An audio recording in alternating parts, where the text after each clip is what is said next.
Assalamualaikum warahmatullahi wabarakatuh. Selamat bertemu kembali bersama kami dalam obrolan kebangsaan. Kali ini kita membahas tuntutan kembali ke Undang-Undang Dasar 1945 asli yang masih mengemuka dalam pelbagai kesempatan dan beragam elemen masyarakat. Telah bersama kami dua pengamat yang sudah cukup kondang, yakni pengamat intelijen dan geopolitik Amir Hamzah dan mantan Direktur BAIS Brigjen TNI Purn Purnomo. Obrolan kebangsaan kali ini bertema kembali ke Undang-Undang Dasar 1945. Dibutuhkan keberanian politik Presiden Prabowo.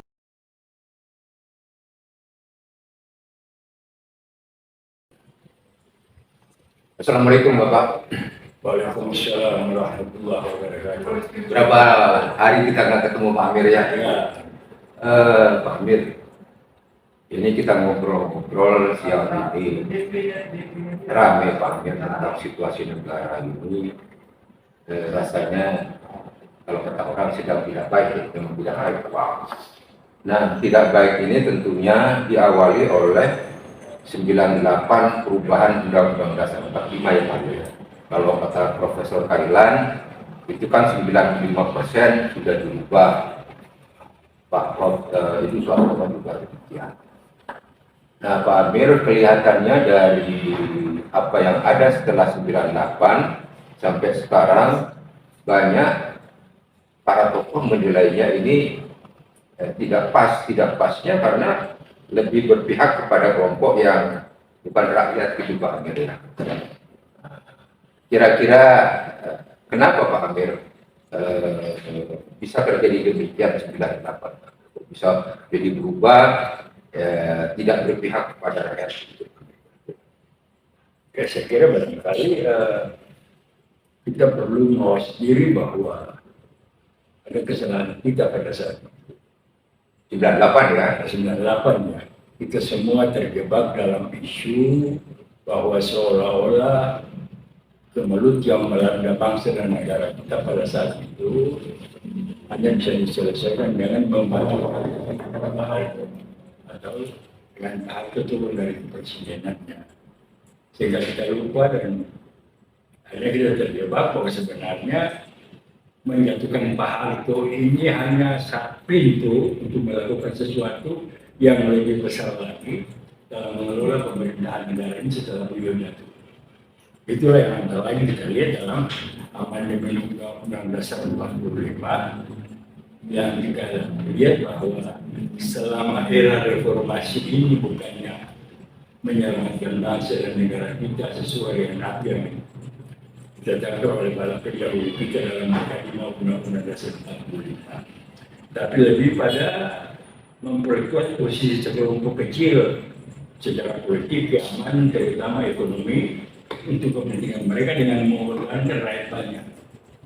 Oleh karena itu kalau kita lihat dari berbagai realitas dan dinamika yang berkembang selama sekitar hampir 30 tahun ini, kalau kita lihat kan proses ini kan proses dari pelaksanaan amandemen Undang-Undang Dasar 45 ini kan baru kita lihat setelah terpilihnya SBY pemerintah 10 tahun, kemudian diikuti oleh Jokowi pemerintah 10 tahun, 20 tahun, ditambah baru beberapa tahun 1,5 tahun kepresidenan Prabowo ini kan. Nah, oleh karena itulah terlepas dari itu semua setelah kita merasakan berbagai penyimpangan, berbagai kemelut, berbagai dampak negatif yang dialami oleh rakyat kita setelah apa yang dikatakan reformasi ini, menyebabkan bahwa akhirnya kita akan sudah sampai pada satu kesimpulan dan sudah mulai disuarakan oleh banyak orang adalah untuk menyelamatkan bangsa dan negara ini tidak ada jalan lain kecuali kembali ke Undang-Undang Dasar 45 asli sebagaimana ditetapkan pada tanggal 17 Agustus 1945. Nah dulu Pak Amir pada waktu 98 kita tuh rame Pak Amir kan dulu ya, masih kita ikut semua itu Pak Amir salah satu pelaku mungkin saya juga ada di Senayan waktu itu. Ini kelihatannya ada keterlibatan pihak-pihak luar gitu Pak Amir ya, bagaimana mengambil katakanlah tanda kutip keuntungan ya Pak Amir. Sehingga aturan UUD 45 itu tidak lagi berpihak kepada rakyat. Nah, kalau 98 Pak Amir ada keterlibatan pihak luar maupun pihak dalam gitu ya. Kira-kira menurut Pak Amir nih, apakah sekarang ini kalau terjadi misalkan kata orang, kata teman-teman, kata banyak orang, oh nanti Juli Agustus akan ramai gitu Pak Amir. Apakah nanti juga ada keterlibatan pihak luar? Ya, saya kira kalau kita lihat keterlibatan pihak luar itu bukan saja pada era 98 kemarin. Sebenarnya mulai dari proses pembentukan Undang-Undang Dasar 45 pada tahun 45 sebelum tanggal 17 Agustus 85 ada masalah Juni, sehingga sekarang juga ada orang menyatakan bahwa hari lahir Pancasila itu 1 Juni gitu kan. Ya. Padahal sebenarnya kalau kita lihat pada konstitusi kan hari lahir Pancasila itu adalah 18 Agustus 1945. Ya. Nah, Pancasila itu lahir kan bersama dengan disahkannya Undang-Undang Dasar 45. Nah, bagaimana dia pula mulai main pada saat kita lihat misalnya pada saat ketika Pak Al-Falahi SH yang oleh banyak orang dikatakan mewakili kepentingan rakyat Maluku meminta kepada Bung Karno dan Bung Hatta untuk mencoret 7 kata yang ada dalam pembukaan 45 itu menjalankan syariat Islam bagi para penduduknya. Ini Bapak bicara piagam Jakarta jadinya ya. Saya melihat itu bahwa disitulah mulai dia keluar main. Sudah kelihatan dia keluar karena apa? Kalau kita bicara mencoret 7 kata itu yang bernuansa Islam, maka sangat mustahil bahwa itu adalah kepentingan masyarakat Maluku yang diwakilkan oleh Mr. Al-Falahi. Nah, dalam kondisi pada saat itu setahu saya penduduk Muslim di Maluku jauh lebih mayoritas yang beragama Kristen gitu kan. Sehingga tidak mungkin masyarakat Maluku menyampaikan kepada Pak Al-Falahi untuk memprotes itu. Tapi kemudian kita lihat bahwa apa yang dia lakukan itu juga dibantu oleh seorang dermawan, yaitu Laksamana Maeda. Tapi kemudian setelah pulang ke Jepang pun Laksamana Maeda kan dipecat dari dinas militeran, gitu kan. Ini berarti pihak Jepang sendiri sangat tidak senang dengan adanya pihak luar yang terlibat dalam proses pembentukan Undang-Undang Dasar kita. Gitu. Nah, jadi kalau kita bicara tentang pengaruh luar, saya kira bukan baru sekarang, bahwa kemudian belakangan sekarang ini dari mulai kita buka-buka sejarah tentang peristiwa 98, bagaimana sampai Pak Harto turun gitu kan. Tapi apakah benar Pak Harto turun itu pertama-tama ada desakan dari luar atau ada pihak dalam yang desak juga? Kalau kita lihat beberapa hari kemarin kan ada video yang beredar keterangan Gibran bahwa ternyata yang meneriakan Pak Harto turun itu sebenarnya ada orang sekeliling Pak Harto sendiri yang sebenarnya bertugas untuk mengawal Pak Harto, tapi karena sudah terpengaruh oleh pengaruh asing maka dia yang meneriakan agar Pak Harto mundur. Tentunya waktu itu Pak ini ya banyak Harmoko ya yang Harmoko ya yang pimpin lah. Pak Harmoko pada itu kan Ya. ketua DPR-nya. Ya. Nah, kita melihat bahwa memang sudah jauh mereka menyusul. Nah, penyusupan mereka itu antara lain kita lihat adalah salah satu faktor yang menyebabkan banyak pihak tidak mau lagi duduk dalam kabinet seperti yang dilakukan oleh Pak kata Sesmita, Ginanjar kata Sesmita dengan beberapa menteri yang menghadap Pak Harto di Cendana kemudian menyatakan mereka tidak ikut lagi di dalam kabinet, gitu kan? Adalah pada saat di mana nilai dolar sudah mencapai 20.000. Dari 3.000 ya, 2.500 waktu itu ya. Ya, dari 2.500 dari awal Pak Harto sampai jadi 20.000 Pak. Ya. Pada dia nyatur sih 20.000 lebih, ada 21, sehingga ada gerakan-gerakan juga untuk menyalakan emas yang disponsori oleh Mbak Tutu dan lain sebagainya.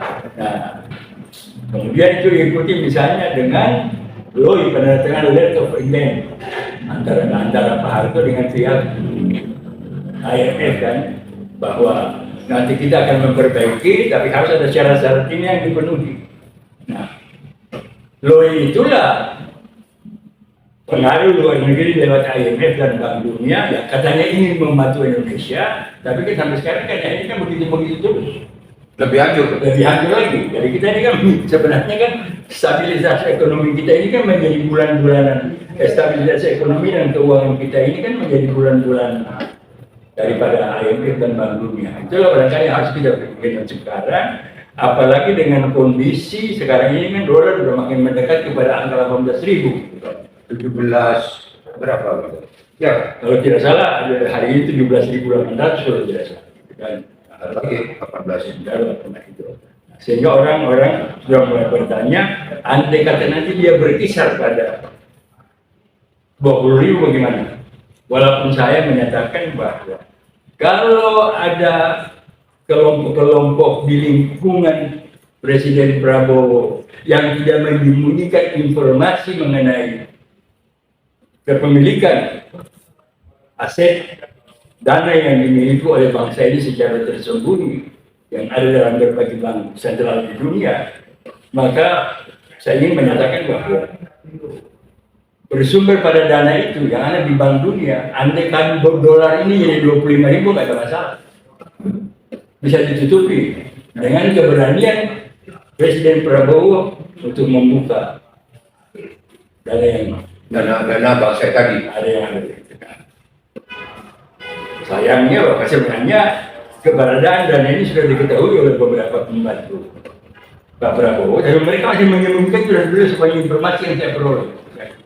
Nah, tapi saya kira barangkali itu juga salah satu faktor bahwa dalam menghadapi spekulasi masyarakat tentang kemunduran ekonomi moneter dan fiskal ini, di mana juga celah fiskal antara pusat dan daerah makin melebar, gitu kan, daerah-daerah pada mengeluh.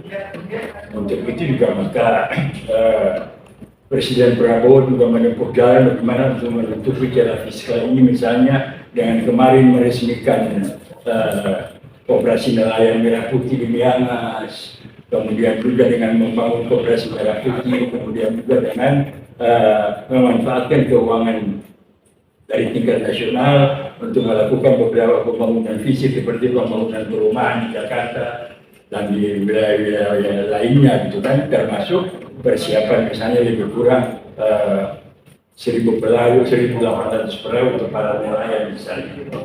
Tapi akhirnya persoalannya sekarang adalah kalau sudah muncul kesadaran bahwa untuk menyelamatkan bangsa dan negara ini, maka satu-satunya caranya adalah kembali ke Undang-Undang Dasar 45 yang asli. Makanya barangkali itu faktor yang harus dibahas secara lebih teliti. Pak Amir, kalau bilang kembali ke UUD 45, Pak Amir, tadi kan kita ya tanda kutip Pak Amir, ada keterlibatan asing pada waktu 98. Kalau toh kita sekarang juga akan berkeinginan gitu ya untuk kembali ke UUD 45, apakah kemungkinan ada tantangan Pak Amir, baik dari pihak mana maupun mana gitu Pak? Saya kira terlepas dari luar juga, kalau kita bicara kembali kan akhirnya kita bicara ada beberapa faktor substansial. Pertama, siapa yang akan menetapkan kembali ke Undang-Undang 45? Ya kan? Nah, siapa di sini adalah apakah presiden ataukah institusi negara seperti MPR dan DPR? Itu kan nanti bisa kita bahas, gitu kan? Nah, tapi kemudian adalah bagaimana caranya? Kemudian dalam proses dan prosedurnya itu kan nanti kan ada dampak. Nah, jadi secara sederhana aja saya katakan, dulu ketika konstituante tidak berhasil merumuskan undang-undang dasar baru berdasarkan amanat pemilu 1955, maka Bung Karno pada tanggal 5 Juli 59 kan menetapkan kembali ke Undang-Undang 45 yang kita kenal dengan dekret 5 Juli 59. Nah, tindakan Presiden Soeharto ini kan sebenarnya ekstra konstitusional, Presiden Soekarno ini kan sebenarnya inkonstitusional karena ada undang-undang dasar sementara pada saat itu yang tidak pernah memberi perintah kepada Presiden untuk membuat dekret kan. Tetapi karena semua bangsa di dunia ini sepakat bahwa ketika kepentingan bangsa dan negara yang harus dilindungi, maka itulah sumber hukum yang tertinggi. Maka berdasarkan itulah, berdasarkan sumber hukum yang tertinggi melindungi bangsa dan negara serta tumpah darah Indonesia serta rakyat Indonesia, maka Bung Karno menerbitkan dekret Presiden 5 Juli. Nah, dalam fakta yang kita jalani sampai sekarang, walaupun kita sudah sekarang ini 20 tahun lebih negara kita ini melaksanakan penyelenggaraan negaranya dengan bertumpu pada Undang-Undang Dasar 45 2002 yang senior saya almarhum Ridwan Saidi menyatakan undang-undang ketok magic gitu kan. Artinya nggak diminta dengan cara bagaimana gitu kan.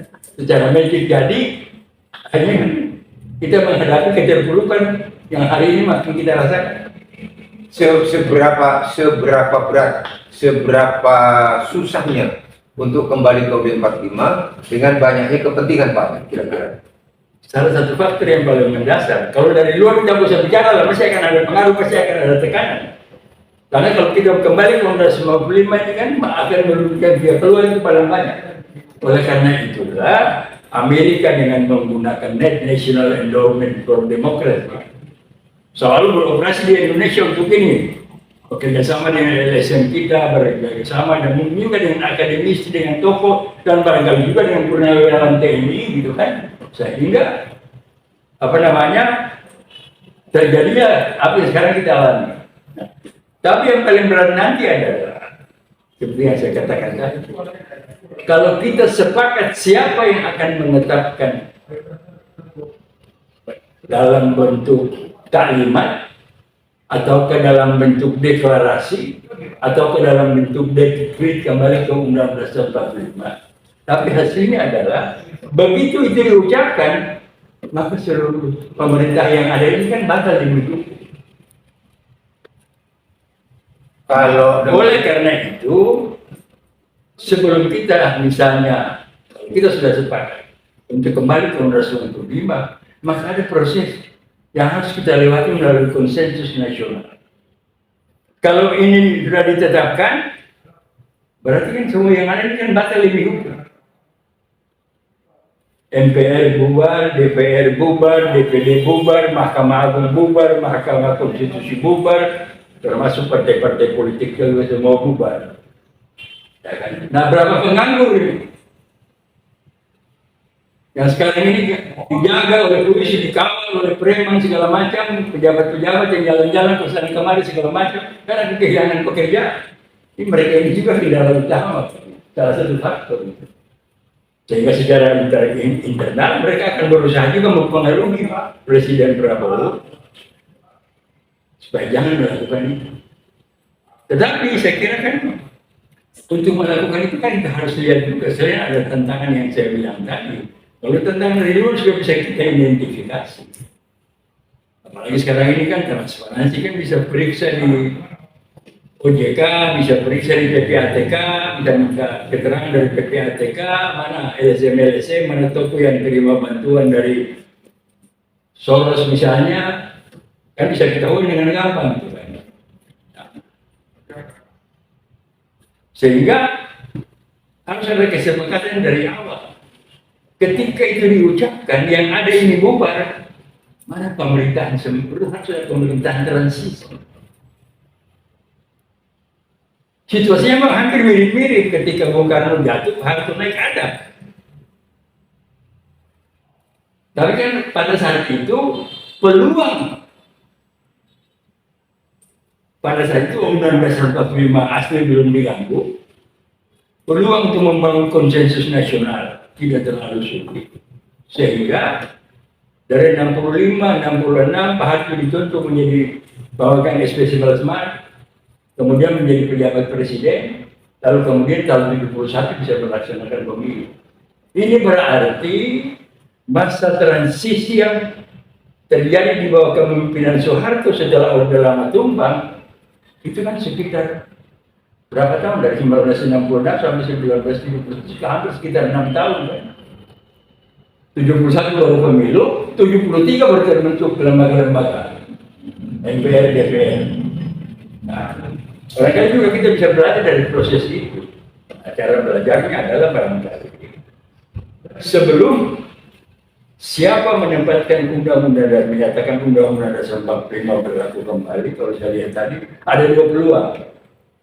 Peluangnya adalah presiden sekarang ini adalah Prabowo, partainya adalah Gerindra, anggaran dasarnya juga adalah Undang-Undang Dasar 45. Ini kan peluang pertama. Peluang kedua adalah dekret Presiden 5 Juli kan belum pernah dibatalkan. Masih ada. Ini berarti bahwa berdasarkan dua peluang ini, kesepakatan awal sebelum mendeklarasikan, mendekretkan atau mentaklimatkan kembali ke Undang-Undang 45. Kita harus menetapkan dulu bahwa Prabowo tetap sebagai kepala pemerintahan sementara. Siapa pembantu-pembantu beliau? Bisa para sultan, bisa para raja-raja dari warisan Nusantara dalam bentuk presidium.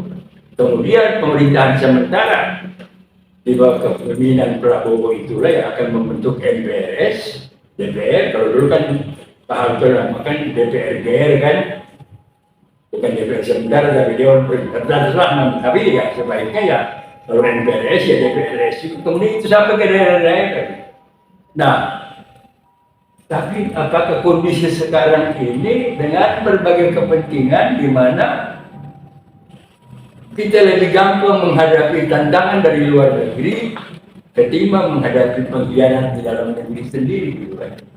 Apalagi kalau para pengkhianat itu juga saya ada di dekat-dekat Pak Prabowo, kan susah kita. Ya memang sulit Pak Amir. Kalau dari luar kan kelihatan ya. Iya sekali. Gitu. Kalau di dalam ini yang susah gitu kan. yang mana kan gitu ya. Ya cuman istilahnya kelihatannya ada kan gitu. Pak Amir, kalau dengan kembali dengan udah yang sekarang kan posisi MPR, DPR, Presiden, lembaga tinggi negara berarti kan berarti yang bisa mencetuskan kembali atau melanjutkan UUD 4559 itu Presiden berarti Pak Amir ya. Ini Gerindra sendiri kan kalau tidak salah partai itu artinya Pancasila UUD 45. Jadi saya pikir mungkin tidak terlalu sulit ya Pak Amir ya. Kalau memang Presiden berkenan kan gitu. Gimana ya kira-kira Pak Amir? Peluangnya banyak kan Pak Amir? Ya kalau saya lihat peluang secara konstitusional ya itu tadi. Tapi kan ya sekarang menjadi ini karena tantangannya kan tantangan dengan dari yang muncul dari kepentingan politik yang serba berbeda.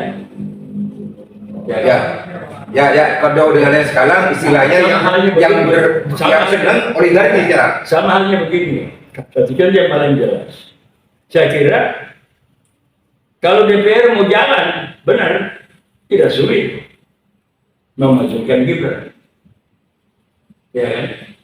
Dan persoalan kemudian jika Gibran makzul, apakah persoalan selesai? Ya kan? Dia akan timbul konflik baru. Yang jelas, untuk mengganti Gibran sebagai wapres, kan Presiden harus mengajukan 2 calon.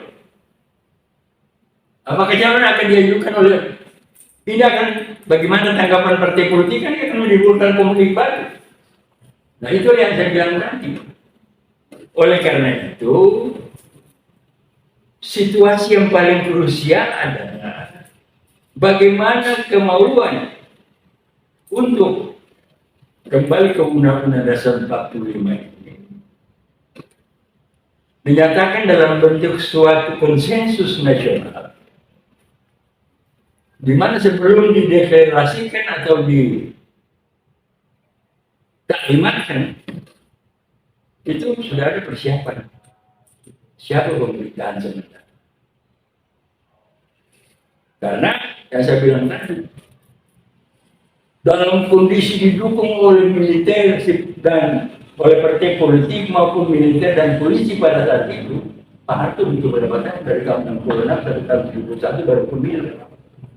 Setelah pemilu 71 berjalan dengan sukses, masih butuh 2 tahun lagi untuk melegalisasikan pembentukan MPR dan DPR yang baru resmi dibentuk pada 1 Maret 1973. Nah, jadi mari dengan belajar dari sejarah ini kita makin menjadi masyarakat yang matang, masyarakat yang dewasa, menggunakan akal sehat daripada dan jangan sampai terus mengedepankan konflik. Kalau you mau A, saya mau B, you mau apa gitu kan? Sekarang kelihatannya begitu. Ya tadi karena nationnya tidak dibangun kebangsaannya. Ya. Nah, tetapi apabila misalnya mengawali itu sudah ada konsensus nasional, cobalah. Sekarang pertanyaan, Kalau kita baca sejarah, begitu Pak Harto tampil setelah mendapat sesuai 11 Maret, kan ada kerjaan-kerjaan gila. Kepala Direktur Bank Sentral Yusuf Dalam langsung masuk penjara. Ada keberanian, Pak. Ada keberanian kan gitu kan? Pertanyaannya sekarang Pak Bowo berani nggak gitu? Apa kurang biasanya karena memasukkan ke media, memasukkan ke media. Mas Munas ya? Iya. Tapi kan dianggap memihak kepada PKI pada saat itu kan langsung dipenjarakan oleh Pak Harto. Ya kan? Nah, ini kalau andai kata itu sekarang misalnya pertanyaan adalah, kalau itu dilakukan, berani nggak? Langsung ketua MK masuk penjara, langsung ketua KPK masuk penjara, gitu. Berani kan tidak itu dilakukan oleh seorang Prabowo? Kan pertanyaan itu kan akan ditentukan oleh sejauh mana kita mampu secara dewasa, secara sehat, dengan tetap berpijak kepada kepentingan nasional, membangun konsensus nasional bahwa hanya inilah jalan yang dapat kita tempuh untuk menyelamatkan bangsa dan negara. Jadi mungkin Pak Amir ya, kita dorong teman-teman semua kumpul. Tadi kan konsensus nasional ya Pak Amir ya. Berarti harus ada seminar begitu ya, apa namanya ya. Yang penting kumpul lah gitu ya, para tokoh nasional untuk sepakat kembali ke UUD 45 itu mungkin ya. Dan kita dorong Bapak Presiden Pak Bowo ini berani begitu Pak ya. Karena Presiden kalau DPR nggak berani, nggak mau diajak begitu, kan punya hak prerogatif ya Presiden ya Pak. Kira-kira menurut Pak Amir nih, Pak Amir, kalau kita sodorkan kepada Pak Bowo, ayo Pak, kita kumpul buat konsensus nasional, Bapak tinggal bung aja, kira-kira menurut gimana Pak? Ya saya kira barangkali ya, sangat wajar kalau seperti sejarah bagaimana Pak Harto menerima kekuasaan dengan dari tangan Bung Karno. Kalau kita belajar dari sejarah itu, kita lihat di sini peranan militer sangat dominan. Ya 59 panas itu. Iya, panas. Padahal dalam proses dekret presiden itu kan ada juga konflik antara Panas dengan Pak Yani, dengan Pak Gatot Subroto. Tapi itu kan internal mereka hanya karena proses. Yang satu komunikasi dengan Bung Karno begini, yang satu komunikasi dengan Bung Karno begini. Tapi kan nilai-nilai, terutama nilai-nilai kesatgamargaan seperti yang diamanatkan oleh Jenderal Besar Sudirman kan tidak pernah ditinggalkan. Anda belajar sejarah militer misalnya betapa ada konflik antara Pak Nasution dengan Pak Yani. Tetapi ketika Bung Karno minta pencalonan untuk jadi kasat, kan salah satu calon utama yang diajukan oleh Pak Nas kan Pak Yani. Melihat kepentingan yang lebih besar. Walaupun mereka banyak pendapat, tapi kepentingan nasional mereka utamakan. Ketika kepentingan nasional memanggil, ya udah sama-sama kita di sini urusan pribadi kita nanti. Ya, jadi kalau di tentara jiwa korsanya muncul kembali. Kalau di tingkat nasional sekarang ada rasa kebangsaan ya menghadapi ini ke depan bagaimana, dan itu harus disepakati. Jadi jangan sampai ada jegal menjegal, kalau enggak jadi dong Pak Surya. Contoh misalnya di era Orde Baru Pak Harto, kan pintu untuk merubah Undang-Undang Dasar 45 itu kan, walaupun Undang-Undang Dasar 45 sendiri menyatakan bisa ada perubahan, tapi kan sudah dikunci oleh MPR. Yaitu dengan salah satu pasal dalam tata tertibnya menyatakan bahwa majelis tidak berkehendak merubah Undang-Undang Dasar 45. Nah, maka kalau kita mengambil contoh, andai kata Presiden Prabowo punya kemampuan mendorong MPR untuk menyatakan bahwa majelis berkehendak mempertimbangkan kembali aspirasi masyarakat untuk kembali ke Undang-Undang 45, kan ini tidak ada salahnya secara konstitusional. Nah, persoalannya adalah Gerindra sebagai partai yang sampai sekarang masih mengunduh Pancasila dan Nusantara 45 bisa tak mendorong MPR untuk melakukan itu? Ketua MPR-nya kan? Dia juga. Wakil ketua DPR? Dia juga. Tinggal kemauan berarti Pak Amir ya? Ini kan peluang ada. Tinggal kemauan dan decision daripada Pak Prabowo selaku pemilik partai istilahnya ya. Tapi memang wajar juga yang saya bilang tadi kan. Kalau misalnya ada orang yang berbisik kepada Bapak Prabowo, jangan Pak, begitu Bapak umumkan kan Bapak hilang sendiri. Ya kan? Nah, itu yang harus kita bangun. Ya kan? Bagaimana Pak Harto melakukan diplomasi dengan memperlihatkan senjata-senjata Sitager PKI kepada Bung Karno di Bogor, lalu Bung Karno mengeluarkan SP 11 Maret, kan konstitusional. Tapi kekuasaan martabat Bung Karno kan tidak hilang. Apa mukul duo apa itu ya kata orang Jawa itu. Saya kira mungkin tinggal kemauan dari keberanian politik saja. Jadi kalau kita simpulkan ya Pak Amir ya, mestinya kita memang harus duduk bareng ya Pak Amir ya. Seluruh orang bangsa ini bagaimana membuat satu kesepakatan apa bentuknya kongres atau apa gitu ya. Dan kita juga minta presiden juga ikut membantu ya Pak Amir ya. Karena sekarang bola ada di tangan presiden dan moga-moga presiden bisa menyetujui ini gitu Pak Amir ya. Karena jangan sampai terlambat, kalau sampai terlambat keburu amburadul negeri ini Pak Amir ya. Jadi itu mungkin yang memang minggu-minggu ini kita agak krusial untuk Pak Amir, karena saya ada khawatir Juli Agustus ribut gitu ya. Nah kalau ribut kita masih udah yang sekarang ya yang lebih rakyat lagi kan gitu Pak Amir ya. Berarti harus segera kita melakukan perbaikan begitu kira. Kembali ke G4 gimana? Saya kira itu harus kita jalankan karena kalau kita lihat bahwa sekarang ini walaupun ya di permukaan situasi kelihatan aman, tertib dan damai, tapi di bawah permukaan kan masih ada berbagai kemungkinan lihat. Pengumuman tentang reformasi Polri yang belum menghadirkan kepuasan. Teman-teman militer sendiri barangkali masih jauh panggang dari api mengenai 6 bukti reformasi Polri dan lain sebagainya. Masalah tindakan hukum kepada mantan Presiden Jokowi, masalahnya Gibran, masalah korupsi dan lain sebagainya. Ijazah Jokowi gitu. Iya kan? Nah, makin hari makin banyak kasus korupsi yang Jokowi terlibat. Sehingga yang kita khawatirkan jangan sampai Presiden Prabowo terjebak dalam ekstremisme struktural. Ya kan?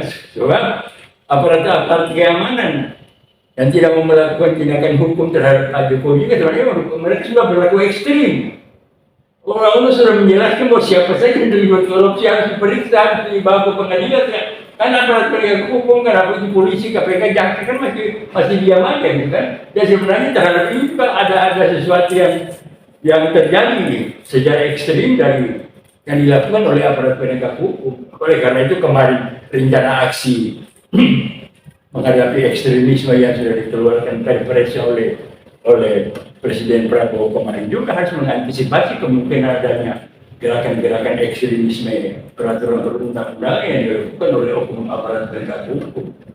Ya, kita tentunya sama-sama berharap Pak Bowo ada keberanian masalah hukum betul-betul dilakukan gitu ya. Artinya jangan tajam ke bawah tapi atas sedukul kan gitu ya Pak. Kalau ini semuanya nanti tidak dicicil diselesaikan, maka masalah makin banyak, makin berat Pak Bowo memikulnya. Jadi Pak Amir mungkin kita kita mari jalan sama-sama Pak Amir menyampaikan kepada seluruh para tokoh itu Pak Amir yang masih merasa sayang. Bagaimana membangun potensi bangsa ini sehingga kita bisa mewujudkan sebuah konsensus nasional seperti yang saya katakan. Ya, rasa memiliki negeri ini gitu ya Pak Amir ya, jangan sampai hancur-hancuran orang tua kita sudah mencari merdeka, kita melihara aja nggak mampu ya Pak Amir ya. Ya itu mungkin Pak Amir nanti beberapa hari lagi kita ketemu Pak Amir. Ada banyak hal Pak Amir yang memang harus diselesaikan sebagai satu jalan pemikiran mungkin Pak Amir ya. Nanti kita melangkahnya sama-sama bagaimana tetap utuhnya NKRI Pak Amir. Insyaallah. Terima kasih ya Pak Amir, nanti kita kumpul lagi Pak. Terima kasih. Assalamualaikum.